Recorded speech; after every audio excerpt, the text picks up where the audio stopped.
All right, Ernie, well, first of all, in terms of the 2 games away, will you travel with 18 players? Is that your aim, or is that what you're going to do? Yes, we'll take 2 extra players on this trip since the games are 5 days apart, and we'll stay in Sydney. And I've virtually got a full squad to choose from.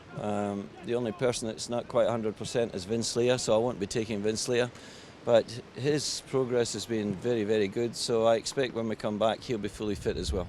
I know you don't look at things in targets of 4 points, 6 points, whatever it might be, but is this a crucial little 2-game away trip for you at this time of the season? It's a crucial game at this time of year, and we want to back up from the very good performance against Adelaide, and this time both games away from home. But as I keep saying to the players, it's about consistency of performance in the league. 27 rounds. We've played 6 rounds already. We've scored 2 more goals than we did at this time last year. We scored 9 last year, we've scored 11, and we want to keep that consistency up. You've got some selection issues, I guess, with guys like Tom Doyle, Louis Fenton coming back in, also Michael McGlinchey, so nice headaches to have? Yes, they are, and both fullbacks did a great job last week. Manny Muscat on one side and Justin Gully at right back, so I can't see us making too many changes there, but I can guarantee Mike McGlinchey will be back in the side. He's a very good player and is having a tremendous season, and he scored 2 goals already. Have you seen a rise in energy following last week? I guess you couldn't get much better performance. Have the boys shown that in practice? It's been like that all year though, John. I really feel that the quality of training has been first class. The competition for places helps there, and we've been picking up points on a regular basis, and I think there's about 4 teams on 10 points. 1 team's on 11 and Roar are on 13, so it's very tight at the top, and these boys want to stay in that top group, so the performance at training has been first class. That goal last week by Rolly has been having a few cracks at practice this week from far out. Yeah, Rolly's getting a bit carried away shooting from distance, so I have to say it's one of the best goals I've seen, and the goalkeeper never saw it, so it's tremendous goal.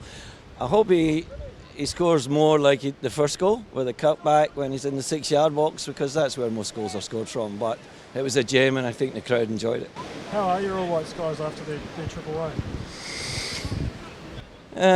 It was a very good performance by the All Whites over in Oman, and it was a good win against a very good team away from home in that heat.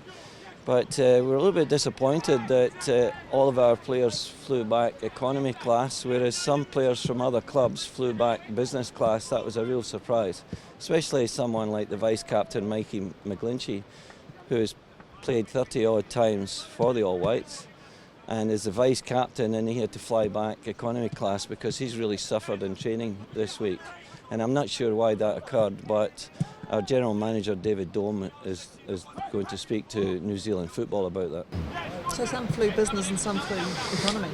All the squad flew over business class, but some flew back business and some economy, and that was a real surprise to us that all of our players had to fly back economy, especially Mike McGlinchey. How has that affected in the practice? Yeah, well, a couple of our lads Roofer couldn't get through the training session when he came back. He's come good now. Rogerson, he's really struggling today actually, and McGlinchey came back extremely exhausted, and we had to limit his training this week because although they had time to recover from the Oman game, we've still got to get on another plane a few days later and fly over to Sydney, which we are doing today, and 2 games in 5 days. So by flying McGlinchey, especially back economy class, he's really paid a price.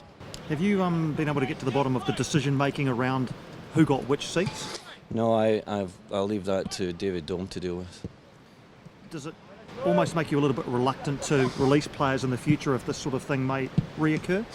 We will always encourage these players to play for their country, for New Zealand, for Australia, or for Fiji, or wherever their national team is. I think it's really important to represent your country, and we will always release players and encourage that. Must be nice this week, I guess, to have a lot of the talk about the on-field performance as opposed to the off-field.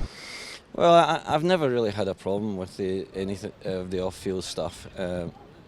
Because I don't have to answer that, really. That's our board, and our chairman will deal with whatever there is to deal with off-field, and I'm not going to say the word.